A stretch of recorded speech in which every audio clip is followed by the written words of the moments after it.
Bismillahirrahmanirrahim. Assalamualaikum warahmatullahi wabarakatuh. Nah, anak-anak, hari ini kita akan belajar dongeng dan kisah-kisah para sahabat Nabi ya.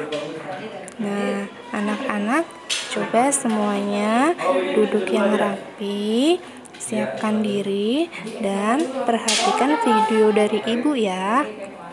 Terima kasih.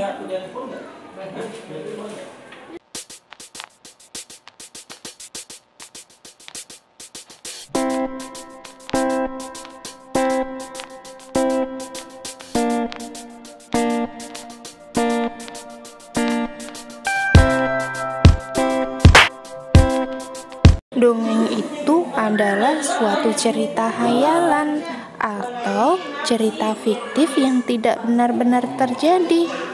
Dongeng itu ada beberapa, yaitu dongeng untuk masyarakat, dongeng untuk anak-anak, dongeng untuk pendidikan. Nah, hari ini kita akan belajar tentang kisah dari salah satu sahabat Nabi. Kalau kisah adalah salah satu yang benar-benar terjadi, yang sudah dituliskan di dalam Al-Quran. Kisah sudah ditakdirkan Allah sejak zaman dulu sampai sekarang.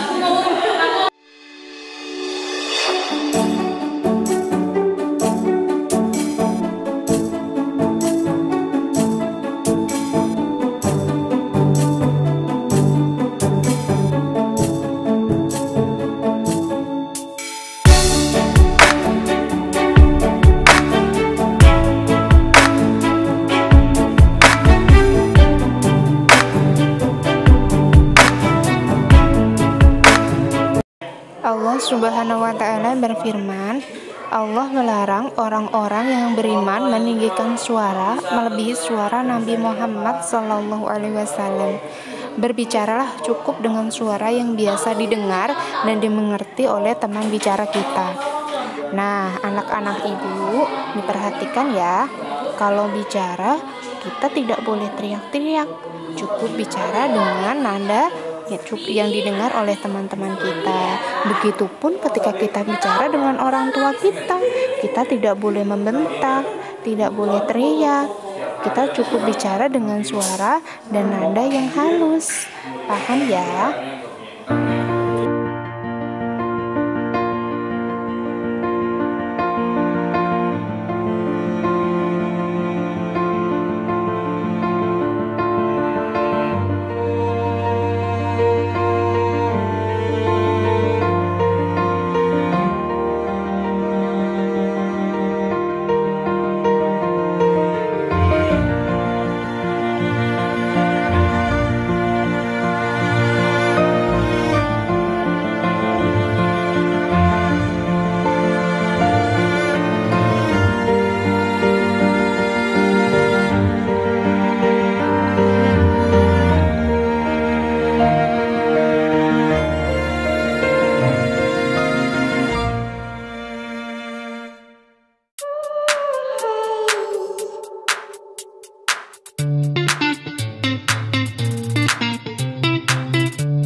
Assalamualaikum.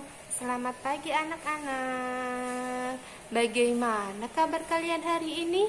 Alhamdulillah, luar biasa, dahsyat, Allahu Akbar. Hari ini Ibu akan bercerita tentang kisah sahabat dari Rasulullah, yaitu Sayyidina Abu Ubaidah bin Jarrah. Kalian sudah tahu sahabat Nabi yang bernama Ubaidah? Belum? Baiklah, ibu akan bercerita ya. Sayyidina Abu Ubaidah bin Jarrah itu adalah salah satu 10 sahabat Nabi yang dijamin masuk surga oleh Allah. Kok bisa, Bu? Bisa dong, karena Ubaidah ini itu mempunyai sifat yang tawadu, berakhlak baik, lemah lembut, mempunyai kepemimpinan yang baik. Maka gak salah kalau Umar itu memilih Ubaidah untuk terjun menjadi penerus pemimpin dari perjalanan Rasulullah. Pada saat itu Khalifah Umar sedang berkunjung ke Syam. Ia datang ke rumah Ubaidah bin Jarrah. Masya Allah, Khalifah Umar pun terkaget-kaget begitu melihat kondisi rumah Ubaidah bin Jarrah. Khalifah Umar pun berkata, tidak ada apa-apa di sana kecuali sebuah piring besar dan gelas minum yang terbuat dari tanah. Alas tidur pun sangat kecil, itu pun terbuat dari bambu. Padahal kau adalah seorang gubernur, Ubaidah, kata Umar bin Khattab. Kemudian Ubaidah hanya menjawab dengan senyum. Kemudian Ubaidah pergi ke belakang mengambil sepotong roti untuk Umar bin Khattab. Kemudian mereka berbincang.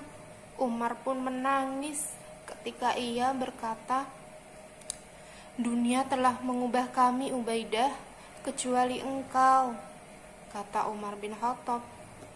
Nah, tidak lama kemudian Umar pun pergi dan Syam telah terjadi wabah besar, namanya wabah Amwas. Khalifah Umar pun mengirimkan surat untuk Ubaidah, menyuruh beliau untuk kembali. Nah, tetapi Ubaidah tidak mau. Dia ingin tetap melanjutkan syiarnya untuk melanjutkan kepimpinan Rasulullah di negeri Syam. Tidak lama kemudian, setelah terjadi wabah Amwas, Ubaidah pun wafat dan 1.600 pasukan muslim pun ikut wafat karena wabah Amwas tersebut. Pada saat itu, kaum umat muslim pun berduka karena kehilangan salah satu pemimpin yang sangat tawadu. Nah, adik-adik, anak-anak ibu sekalian, kita harus mencontoh sifat dari kepemimpinan Ubaidah bin Jarrah. Meskipun ia adalah seorang pemimpin, seorang gubernur, tapi ia sangat rendah hati, lemah lembut, bersikap baik terhadap umatnya. Nah, cukup sekian ya kisah yang ibu ceritakan.